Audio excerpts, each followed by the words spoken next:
Today I am going to film my September TBR. I think this month I'm definitely going to read a lot less because, like I said in my reading vlogs, if you haven't seen those, go check them out. I do have a arts and crafts convention that I'm going to. It's actually an anime convention, but I am in the artist alley, and I'm gonna have my own booth for 3 days straight. I'm excited and terrified, but yes. So I'm mainly just going to work on last minute changes, especially if you watch my reading vlog. You will have heard me talk about how my display fell apart because I made it myself. So I have to order one that is like just like those cubes that you put together, then you have to have a display. But I will also be working some more on some last minute items that I want to add to my little shop, because there are some things I can't sell in my Etsy shop but I will be able to sell at the event. The first book is Cursed Crowns by Catherine Doyle and Catherine Weber, which is a sequel to Twin Crowns. I've already started it. I'm almost halfway through. This is a buddy read with my friend Kenzie. I already started it, like I said, so this one goes by really fast because I do have the audiobook for it, so I'm kind of like reading and listening to it at the same time, so this one will be easy to get through. If you don't know what Twin Crowns is about, it's about these twin sisters who were separated at birth. One of them stayed in the castle where she was raised as a princess, not knowing that she was a witch, and the other one was taken by her witch family and raised with the witches to someday take over the throne of her sister so that the witches can come back to the kingdom, because they are shunned, you know, very much like witches are evil and they had to run. There was a war and all of that. And so yeah, and this is kind of like the after the events that happened in Twin Crowns, which is very chaotic. I already said this in my wrap-up video, but I think Twin Crowns is very much a book that is easy to read. So if you're someone that wants to get into fantasy, whether it's YA or adult, because this one's new adult, this one's very easy because the magic system isn't that complicated, the world building isn't complicated, the plot is very easy, it's very straightforward, and so it's just a very easy read. Despite both of them being pretty thick, they are very fast paced, and also once you get, you know, into the gist of the story, it gets a lot easier. And I had a lot of fun reading Twin Crowns, so I have a lot of high hope for Cursed Crowns. The next book, my September TBR, is Question for Holmes by Brittany Caballero, which is the fourth and final book in the Charlotte Holmes series, but I'm very excited. I am also very sad that this is the end of the series because this is one of my favorite series of all time. I am tempted to show you the mess of annotation that is the first book, A Studying Charlotte, because I read that one twice, so the tabs and annotations are chaotic to say the least. Will I end up rereading it again? Probably.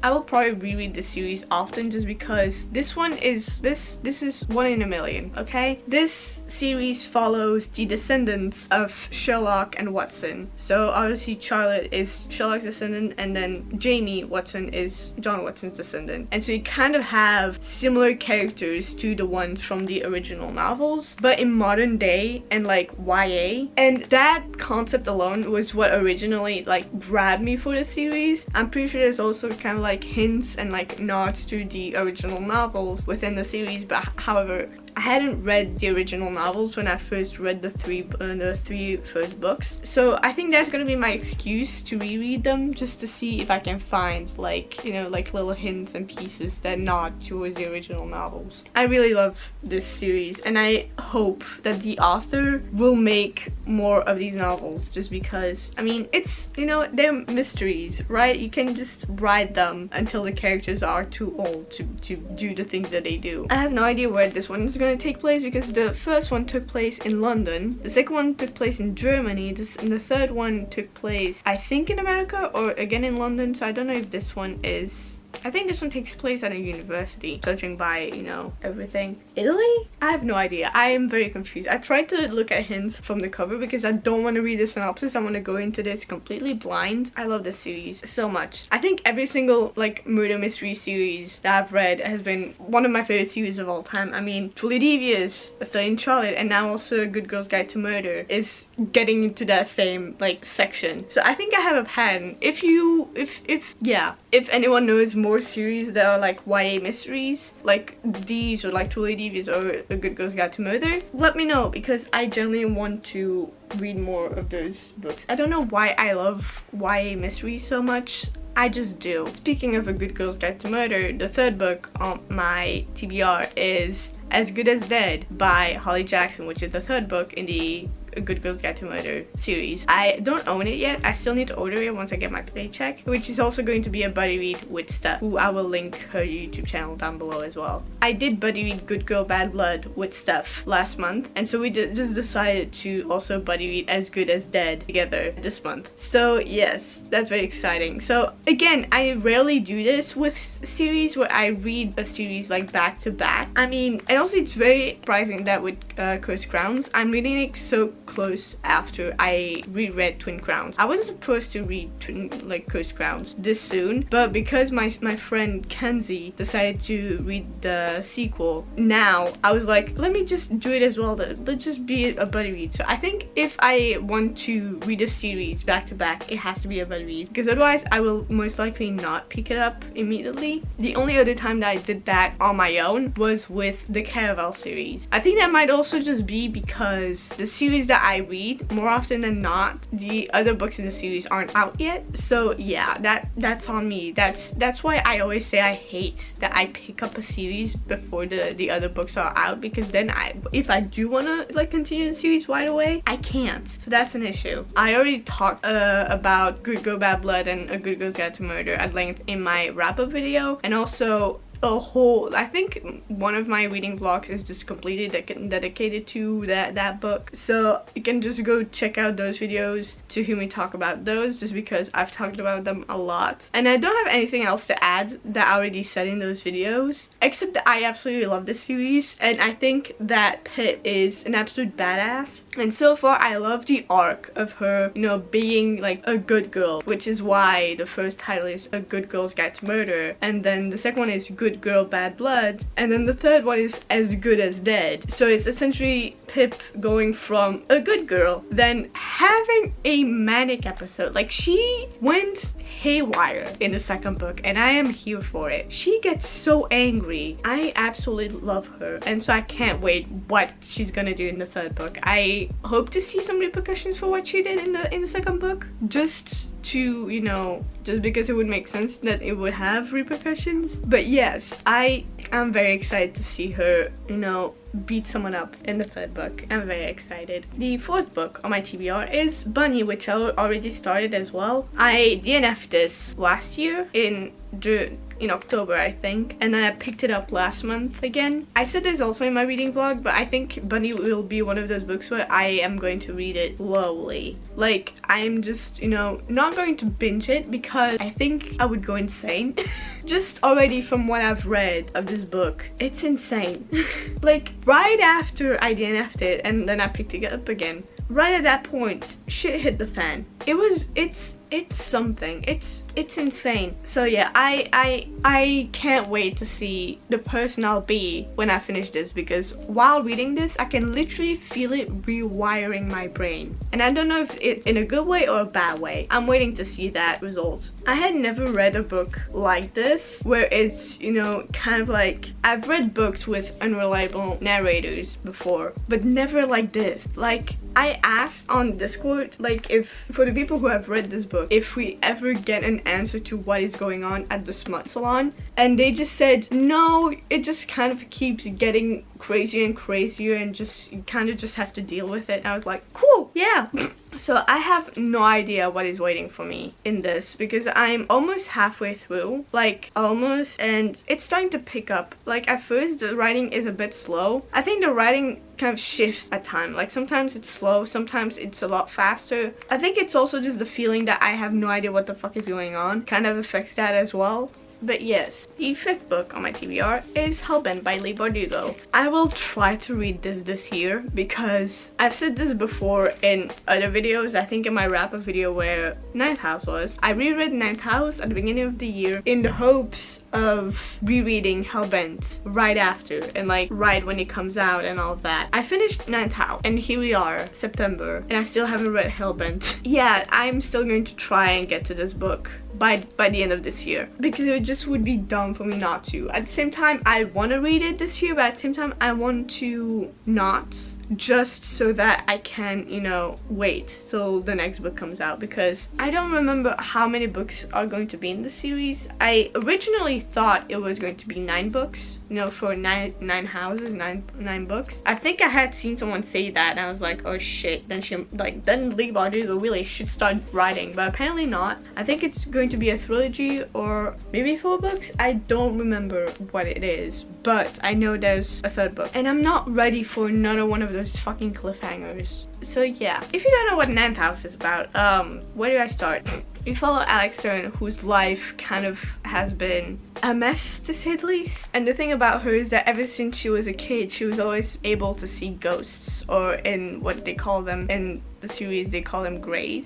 She has always been able to see those, and things have happened. The bathroom scene, yeah, that's all I'm gonna say. If you've read Ninth House, you know what I'm referring to. Shit has happened to her, and she turned to like alcohol and drugs because they kind of like help with her not seeing them anymore, like keeping them away. And so she went south very quickly. And one day something happens, something tragic, and she ends up in a hospital and gets essentially picked up by Yale University. So she gets invited to Yale into a secret society that essentially just deals with magic and everything. I don't want to say too much because it is spoilers, but when you start Ninth House, you kind of get immediately thrown into the story and you get the sense that things have happened and they're bad, but you don't immediately get an answer. So if you do read Ninth House, the first 100 pages are going to be slow and you're going to be confused, but keep reading because it is worth it. Because at first, you follow Alex while there's, a crime that happens on campus, and like she investigates herself and notices that it might not completely be like normal, it might be a little paranormal, and so she starts her own investigation. And as you go, you kind of follow her, remembering moments before the present time, where you follow Darlington, which is a student who is, I think, a year above her, and kind of is like her mentor in a way. I don't remember the terminologies correctly, okay? And you kind of get the sense that something happened to him, but you don't even really get an answer. Then you get the flashbacks of of her before Yale, and what happened when she got taken in by Yale and all of that. And it's just very confusing at the beginning, but once you get a bigger picture of it, like after the 100-page mark, you start understanding a bit more and shit hits the fan.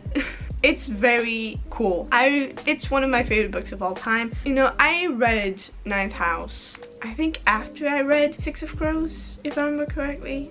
I think I read it not long after Six of Crows. So yeah, reading that not long after having read Six of Crows, it was very different. Her writing is also a lot different, and obviously like the world is completely different because it's not a made-up world, but it's still so fucking good. Also, you have multiple mysteries happening at once, and you kind of have to keep track of everything. Like, you have the mystery of what happened to Darlington. You have the mystery of what happened to Alex before Yale, because she is the only survivor of a homicide. You have the mystery of the murders that are currently happening on campus, and then you have also the mystery of a ghost companion of hers, which was by far one of my favorite characters of all time. I loved him so much. I loved his dynamic with Alex. So yeah, it's one of my favorite books of all time. So that's why I'm very excited for Hellbent, because I remember being so upset that the second book wasn't out yet when I first read this. I read this 2 years ago. Ninth House was just that book that ruined my sanity, literally, and it still is. Even when I reread it, I forgot like bits and pieces, and I was like, how did I not see that coming the first time? But also, Leigh Bardugo is insane.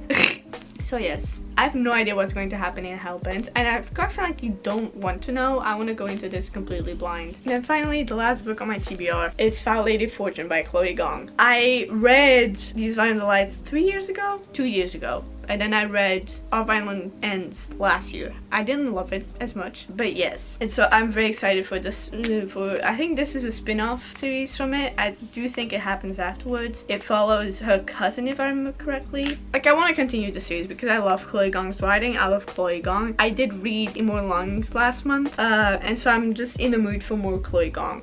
I also saw Chloe Gong's story about how the ending of Flower Heart Huntsman, which is a sequel to Violet Fortune, is one of the most heartwarming and like happier endings that she has ever written. Meanwhile, the ending of Immortal Longings book 2 is going to be the most heart-wrenching one she's ever written. And you know, remembering the ending of Our Violent Ends, I am scared because I say I didn't like Our Violent Ends as much. I didn't hate it, but it felt underwhelming compared to These Violent Lights. You know, it might also just be because I read it not at the right time. I can't force myself to read it, so I might just reread These Violent Lights and Our Violent Ends at some point, because I did really love These Violent Lights. Like, it was one of my favorite books of 2021 as well. So I'm very excited for this one. I have no idea what it's about. I do know it follows cousin, but and a secret society. I think this is, yeah, instead of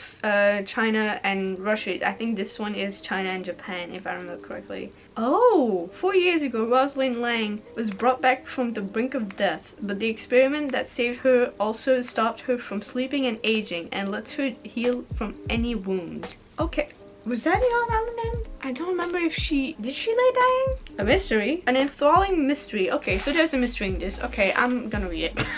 All you have to do is give me like the synopsis, whatever, and then just say, oh, and there's a mystery. You don't even tell me what the mystery is about, like what the mystery is.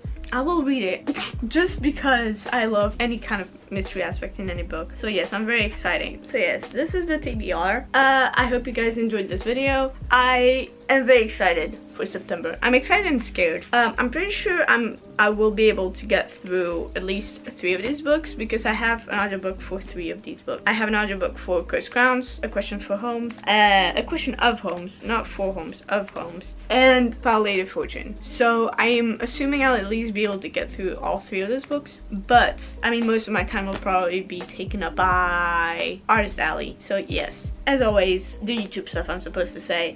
Links in the description. I will also still leave a link to Kenzie's Etsy shop, because she does have an Etsy shop that opens on September 1st, so go check it out. I will leave a link to Steph's YouTube channel. I'll also leave a link to my own Etsy shop and like my other socials through my link tree. So yes, and I'll see you guys in the next video. Bye.